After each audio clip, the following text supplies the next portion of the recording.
Hello there, and welcome to an unfamiliar site, I guess I should say. We're back with France, and I believe, promise that I would do a game here where I would declare war on Russia, or in this case, Muscovy. But unfortunately, we have a coalition right now. I believe that is fairly huge, which, well, fairly huge doesn't actually give it justice. It encompasses the entire world more or less, and we're not going to make any progress with that war against Muscovy. I would like just to find Muscovy, but as I said, I don't really want to get into everything else here. I'm also a little bit concerned what will happen now once I actually post games in terms of colonial nations. And as you can see here, things happen fast. I couldn't actually pause the game for a while there due to problem. French Canada, we have Nouvelle Flandre, California, Cosmopolitan Mexico, the Antilles, Cosmopolitan Colombia, Cosmopolitan La Plata, Cosmopolitan Brazil, Guyana, no idea how that is, and we also lose a ton of apparently casus belli due to this as well, but I guess that is fine. Trade disputes for everyone. But yeah, as you might imagine from this, what we're going to do now is probably just do a ton more of pure out conquest.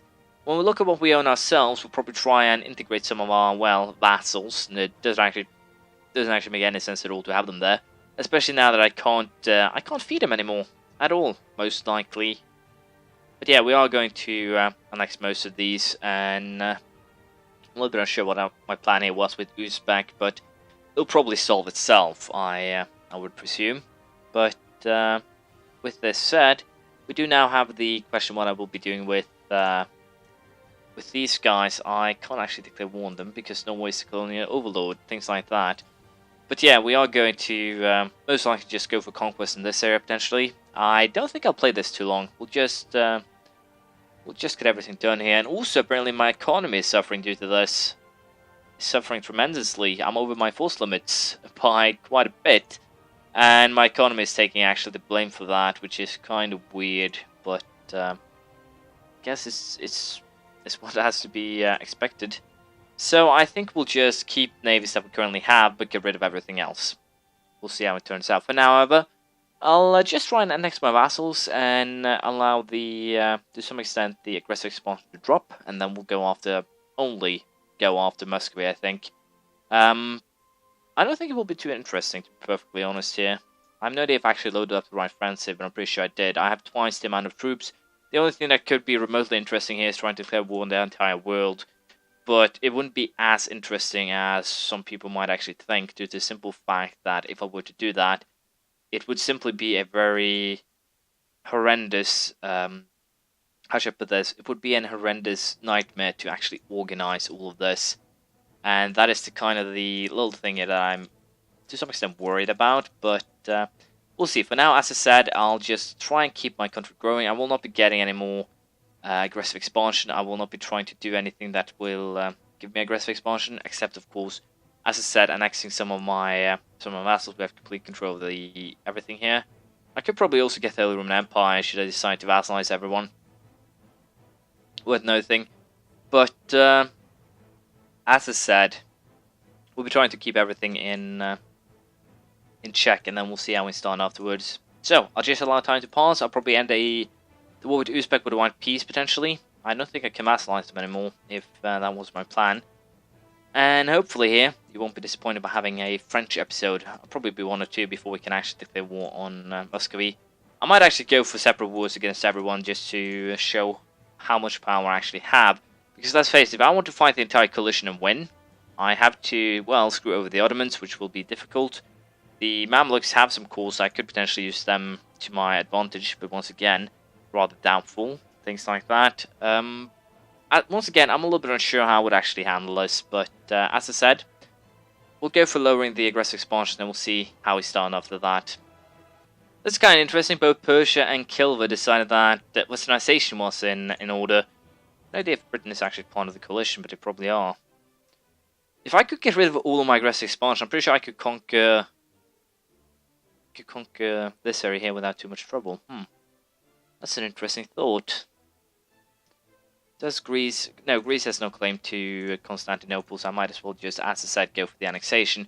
I finally realised why I'm actually declared war on Uzbek, and that reason is fairly simple. Of course, a lot of them. So we'll go ahead and try and grow Kazakh. We'll probably, as I said, also annex Timurids here. They don't really pose, or there's no reason to artificially keep them alive anymore. But yeah, finally I'm going to get done what I was planning. We'll take as many calls as we can for Kazakh, but that's it. We'll see how it goes. Well, the moment I've actually been waiting for here is Muscowy leaving the coalition, and it actually already happened. Their only allies are Argon, which I can probably easily bribe out here. I've also reset or set up my navies differently, because apparently they were protecting trading useless, or places where I didn't actually have merchants, which is fairly useless to be precise. So I've set that up, so I'm actually making a bit more money right now than I was 40 deficit or something like that. But as you can see here, I'm making quite a bit more in trade now than I did before. And the reason for that is incredibly simple.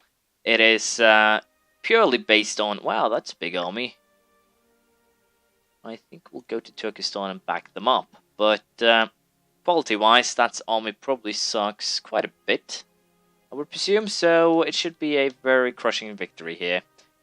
I believe most of the troops lost is, well, it's actually mine, which is kind of surprising. But I guess we can hunt down that army and just get rid of it before it actually becomes a problem.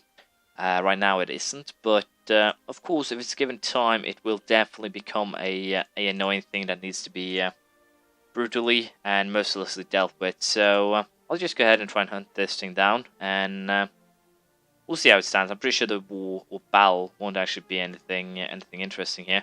No idea where these guys. Well, let's go there instead. Let's change course, which actually should have. There they go. They're going back south. Well, that's bad. I don't want them to attack an army that's already, well, weak, so to speak. But no, I want you to keep sieging. But yeah, I'm going to just continue this war, and then we'll see, as I said, how we start afterwards. We'll probably go straight out for that war against Muscovy. I might actually go for getting it right out of the way, but as all of you might imagine, I'm pretty sure it will end in with a crushing victory. And the reason for that is actually fairly simple.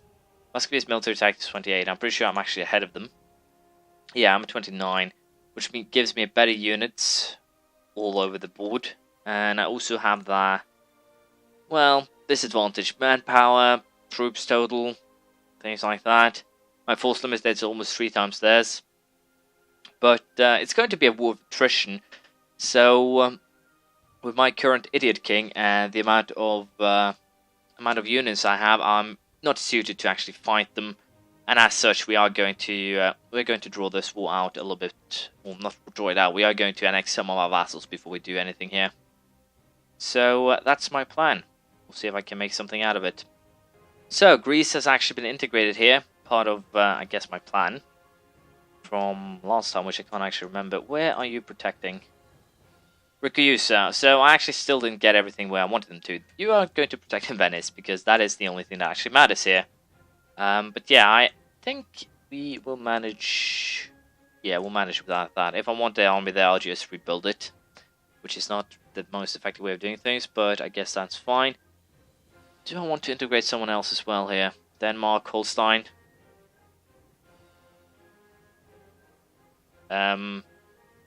Say again. They are a vassal and also a rival. Well, that's an interesting turn of events. But yeah, it's kind of annoying and very confusing, to be perfectly honest. But let us continue with this war here. It shouldn't actually be too long before it's over. And let's see here. How much can I actually hand over to? No, not the guy, Kazakh.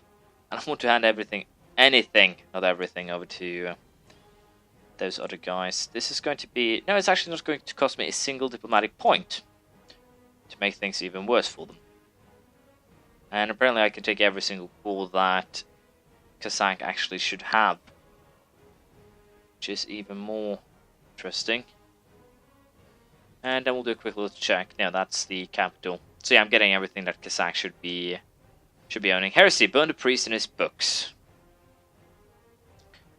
I don't care what Salzburg or Norway actually thinks about me, so heresy, Herald.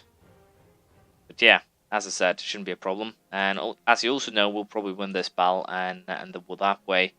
Let's see, can I get my stupid king in charge of that army? France, well, he's actually a fairly good general, but other than that, he's quite horrible. But as I said, he will. He's actually in charge. Good. And there we go. No more enemy army. I'm quite happy about that. But yeah, as I said, I'll go ahead and this war will probably annex a couple more vassals, and we'll see. We'll go after Muscovy then. It's going to be anticlimactic, really, because I'm pretty sure I will crush them and siege the entire country. I might actually just go for that for, well, the fun of it, but we'll see. For now, tax it. Do I want to tax it? Yes, we'll tax the copper. I've actually forgotten how those mechanics work. Subjects, I have a ton of them. She also hates my guts, but that's fine. I can increase tariffs by... No, I don't want to. I'm earning enough, let's just say that. Other than that, is there anything here that I want to try and get, so to speak? Probably not. Oh, we'll see. But yeah, I'll stop chatting and get everything done here. We'll see how it goes. I have everything that I want from Uzbek now, so I think we'll just go ahead and make that peace deal. And with that, we'll get also a fairly good advantage in the coming war against Muscovy, because of the simple fact now that my armies will be able to, well, attack from the center, so to speak, and that will be useful. Let's just be perfectly honest about that. That will be hilariously useful, so I'm happy with that. But as I said, we'll build up some diplomatic power here, get the some more of the vassals annexed, things like that, and then we'll see how everything is set after that. Well, I guess it's time for an update here. I have more or less set up my troops now for the war against Muscovy. We have about 120,000 troops on, well, 240,000 to be perfectly correct here, on the western side, ready to, well, march into them. We will have probably not actually have any problems getting past. I still have the diplomatic relations issue though, mostly due to the fact I haven't actually annexed all the vassals I want to. I have annexed Castile, however, so it might be looking a little bit funny, but what's kind of troublesome is that there's a lot of Catalan patriots, Portuguese nationalists, things like that, and apparently these guys aren't helping each other to deal with that, and we also have that issue up here. But it doesn't really matter if they actually come back, because I can very easily kill them off later, turn them into colonial nation again. Very tempted to do that with the Mayas too, to be perfectly honest, to go for that straight out of next, because, well, they'll become part of a colonial nation. And other than that, it seems like, well, French Canada and Greenland has actually gotten themselves into a problem, or a war, if you will. And right now, it might actually look like they're going to win, which is kind of interesting.